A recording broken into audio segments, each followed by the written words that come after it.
కిళ్లిస్తామని మోసం చేసిందని ఫైర్ అయ్యారు డిప్యూటీ సీఎం బట్టి విక్రమార్క. ప్రతి నియోజకవర్గంలో 3500 చొప్పున ప్రతి ఏడాది ఇళ్లు మంజూరు చేస్తామన్నారు. కాంగ్రెస్ మాట ఇస్తే నిలబెట్టుకుంటుందని చెప్పారు. గత ప్రభుత్వంలాగా తాము ఎలాంటి తప్పులు చేయబోమన్నారు. ఇళ్లు లేని పేదలకు ఇళ్లివ్వాలన్నదే తమ లక్ష్యమన్నారు. అయితే ఖమ్మం జిల్లా ఎర్రుపాలెంలో పర్యటించిన ఆయన 22 కోట్లతో కొత్తగా నిర్మిస్తున్న 50 పడకల హాస్పిటల్ నిర్మాణానికి శంకుస్థాపన చేశారు.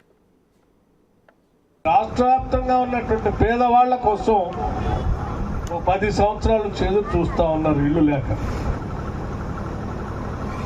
డబుల్ బెడ్రూమ్ ఇల్లు ఇస్తా అని మోసం చేసినటువంటి ప్రభుత్వం 10 ఏళ్ళు ఇల్లు ఇవ్వకపోవట్ల ఇల్లు లేనటువంటి పేద ప్రజానికం సంఖ్య పెరిగితే మన ప్రభుత్వం ప్రజల ప్రభుత్వం రాగానే ప్రతి ఇంటికి 5 లక్షల రూపాయలతో ఈ సంవత్సరమే ప్రతి శాసనసభ నియోజకవర్గంలో 3500 ఇళ్లు శాంక్షన్ చేసి ప్రతి సంవత్సరం 3500 ఇళ్లు శాంక్షన్ చేసుకుంటూ పోతాం.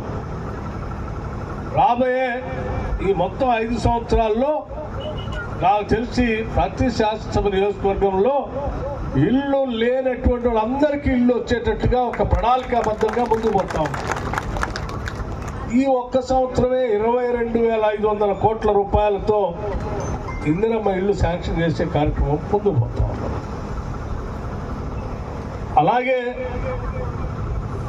గిరిజన కుటుంబాలకి ఆ రోజుల్లో కాంగ్రెస్ ప్రభుత్వం ఇచ్చినటువంటి ROFR పట్టాలుంటే అది ఒక 12,500 కోట్ల రూపాయలతో కొత్త పథకాన్ని తీసుకొని ముందుకు పోతాం. ఇలా ప్రతి కుటుంబంలో ఇటు రుణమాఫీ, రైతు భరోసా, ఇందిరమ్మ ఇళ్ళు, లేకపోతే ఉచిత బస్సు రైడు, 200 యూనిట్ల కరెంటు, లేకపోతే రాజు యువ వికాసమో, లేకపోతే రాజు ఆరోగ్యశ్రీనో, ప్రతి పథకం ద్వారా వాళ్ళకి సంవత్సరానికి పెద్ద ఎత్తున కొన్ని వేల రూపాయలు వాళ్ళకి ఆదా అయ్యేటట్టుగా ఈ రాష్ట్ర ప్రభుత్వం కల్పిస్తూ ముందుకు పోతా ఉంది. కొద్ది రోజుల్లోనే ప్రతి కుటుంబానికి రాష్ట్ర ప్రభుత్వం ద్వారా ఏ పథకం ద్వారా ఎంత వచ్చిందో లెక్కలతో సహా విడుదల చేయబోతా ఉన్నాం.